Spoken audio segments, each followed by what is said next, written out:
Menyampaikan perkembangan terkait dengan apa yang terjadi kemarin sore, yakni peristiwa penangkapan oleh Polres Serang Kota terhadap Nikita Mirzani kurang lebih pukul 4 sore, pukul 3 kemarin sore. Nah, terkait dengan peristiwa penangkapan tersebut, kami selaku kuasa hukum Dito Mahendra ingin menyampaikan apresiasi yang tinggi atas kinerja penyidik Polres Serang Kota, dan ini peristiwa penangkapan ini menunjukkan bahwa penyidik memiliki independensi yang tinggi dan profesional dalam menjalankan tugasnya, karena sesuai dengan ketentuan KUHP, siapapun, apalagi sudah berstatus sebagai tersangka, yang dipanggil oleh penyidik wajib datang atau wajib hadir. Nah, kita ketahui bahwa Nikita Mirzani telah dipanggil secara patut 2 kali, tapi tidak datang, dan sesuai dengan keterangan yang diberikan oleh pihak kepolisian Polda Banten kemarin bahwa yang bersangkutan tidak kooperatif. Nah, karena itu kita mendukung penuh langkah-langkah yang telah dilakukan oleh penyidik Polres Serang Kota. Sekaligus ini menunjukkan bahwa tidak ada seorang pun yang bisa mempermainkan hukum, yang berdiri di atas hukum dan bisa bertindak seenaknya terhadap panggilan kepolisian maupun untuk menghadapi proses hukum yang telah dituduhkan atau disangkakan kepada yang bersangkutan.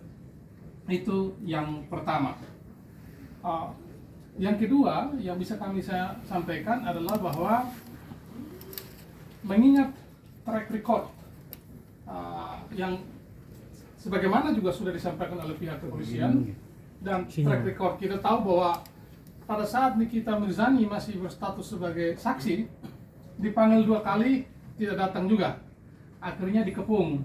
Setelah itu baru bersedia mendatangi pihak kepolisian Polres Serang Kota waktu itu. Kemudian ketika statusnya meninggi tersangka, dipanggil lagi secara patut, tapi juga tidak menggubris. Nah, karena itu dengan track record ini ada kecenderungan bahwa yang bersangkutan, saudari Nikita Mirzani, menghambat proses penyidikan. Dan kita tahu bahwa menghalang-halangi atau menghambat proses penyidikan yang dilakukan oleh kepolisian atau oleh penyidik, tentu itu bisa masuk dalam sebuah kategori menghalangi, dan itu tidak pidana tersendiri. Dan berdasarkan track record ini yang selalu punya kecenderungan untuk tidak kooperatif dan tidak memenuhi panggilan kepolisian, penyidik dalam hal ini, maka sesuai ketentuan pasal 24 ayat 1 dan 2 KUHP, Kitab Undang-Undang Hukum Acara Pidana, sekali lagi saya ulang, pasal 24 ayat 1 dan 2, di sana ditegaskan bahwa penyidik kepolisian mempunyai kewenangan untuk menahan seseorang tersangka, termasuk di dalamnya, untuk kepentingan penyidikan. Masa tahanannya 20 hari, bisa diperpanjang 40 hari lagi, jadi total 60 hari. Nah, dengan melihat kecenderungan tidak kooperatif, kami sangat menyarankan bahwa untuk mempermudah dan memperlancar proses penyidikan dan melengkapi berkas-berkas selanjutnya untuk kemudian dilimpahkan ke kejaksaan, maka tentu adalah kewenangan penyidik untuk mengambil langkah-langkah yang dianggap perlu, termasuk sesuai dengan kewenangan yang diatur dalam KUHP pasal 24 ayat 1 dan 2 untuk menahan yang bersangkutan. Itu yang kedua. Yang ketiga, kita ingin menyampaikan dan menghimbau kepada siapapun juga, warga negara siapapun juga, termasuk Nikita, dengan peristiwa ini untuk belajar. Kita semua belajar untuk berhati-hati menggunakan media sosial. Media sosial itu dipakai secara beretika, secara taat hukum, dan tidak sepatutnya atau tidak sepantasnya menggunakan media sosial untuk menyerang martabat orang lain, menghina martabat orang lain. Saya kira ruang publik kita perlu diisi dengan hal-hal yang lebih bersifat positif ketimbang hal-hal yang sifatnya negatif, termasuk di dalamnya tindakan, ucapan, perilaku yang cenderung menghina pihak lainnya. Dan ini tentu sangat mengganggu ruang publik kita. Dan kita juga berharap dengan proses ini saudari Nikita Mirzani bisa belajar untuk lebih berhati-hati dalam menggunakan media sosial.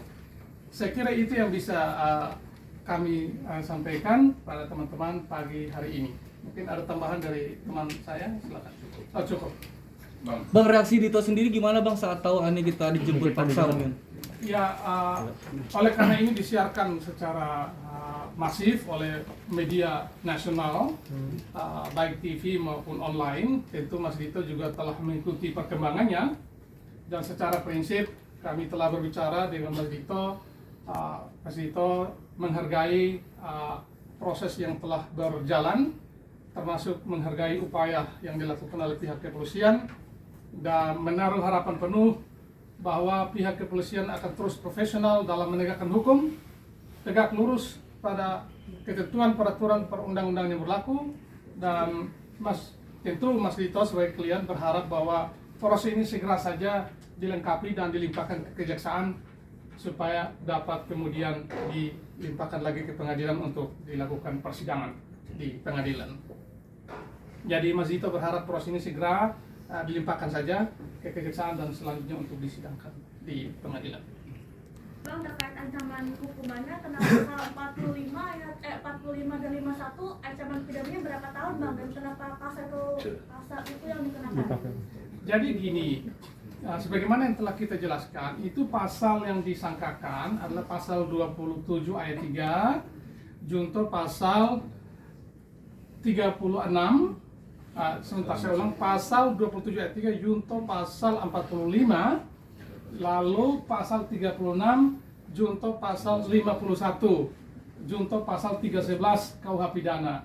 Nah, yang ditanyakan tadi yang 36 itu dijuntukan dengan pasal 51, itu hukuman maksimalnya 12 tahun penjara dan denda 12 miliar rupiah maksimum. Alasannya itu Bang? Ya, alasannya oleh karena tindakan yang telah menghina, merendahkan, mencemarkan, memfitnah klien kami, Mas Dito Mahendra, itu telah menimbulkan kerugian material bagi yang bersangkutan, termasuk di dalamnya tentu merusak reputasi pribadi dan reputasi bisnis dari Mas Dito Mahendra. Karena itu memang sesuatu yang sangat serius tuduhan itu. Itu undang-undang ITE. Ya, undang-undang ITE, ya. Bang, bisa dibilang ini kasus kan udah hampir lama ya? Udah hampir berapa lama Bang? Kasus ini Bang berjalan? Oh tidak, ini Udah kan hampir- baru terjadi bulan Mei yang kemarin. Ya. Kalau yang UTE-nya itu baru-baru itu? Iya, ini bulan Mei yang kemarin. Jadi postingnya itu tanggal 15 Mei, dilaporkan tanggal 16 Mei, lalu kemudian berlanjut dengan peristiwa pemanggilan saudari Nikita sebagai saksi untuk didengar keterangannya dan klarifikasinya. Tapi sebagaimana yang kita tahu bahwa Nikita Mirzani baik pada panggilan sebagai saksi, panggilan pertama maupun kedua tidak datang sampai terjadi peristiwa polisi datang untuk mengambil paksa waktu itu di rumahnya. Artinya cepat sekali Bang ya prosesnya. Bagaimana? Artinya prosesnya sesuai dengan prosedur cepat ya, berjalan. Ya, ini begini, ketentuan KUHP kita itu mengatakan bahwa asas-asas dalam hukum acara pidana kita adalah cepat, murah, dan ringan. Kan begitu. Jadi apa yang dilakukan oleh kepolisian ini sudah betul. Memang sudah seharusnya begitu.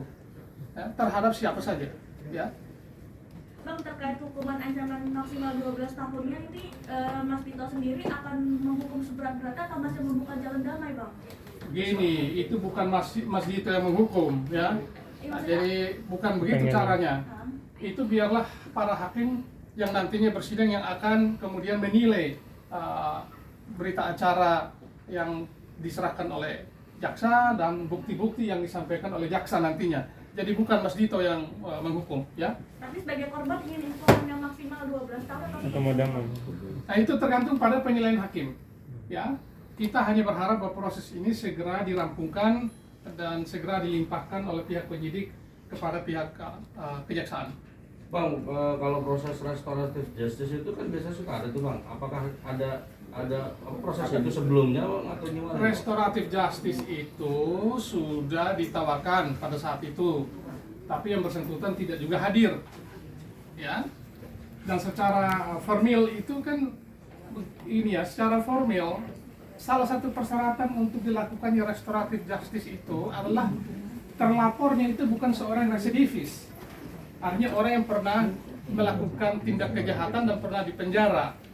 Kalau itu residivis tidak bisa berlaku restoratif justice. Ya, begitu ketentuan Kapolri. Di kita berarti masuk kategori residivis bang? Saya tidak bilang seperti itu, tapi kan Anda bisa lihat sendiri. Apakah yang bersangkutan pernah dipenjara? Pernah tidak dijatuhi hukuman pidana? Pernah. Ya, silakan disimpulkan sendiri. Bang, tapi dari pihak Nikitanya sempat ada omongan nggak sih bang? Oh, Ke tidak. Pihak Dito? Tidak ada. Tidak ada. Artinya tidak pernah ada komunikasi ya bang. Sama sekali tidak ada komunikasi, sama sekali tidak ada kontak untuk bicara tentang apapun. Dari awal pelaporan. Dari awal pelaporan hingga saat ini. Sesama kuasa hukum juga nggak ada bang? Nggak ada. Nggak ada. Udah ada panggilan ke Ditonya sendiri belum bang terkait terlapor? Maksudnya setelah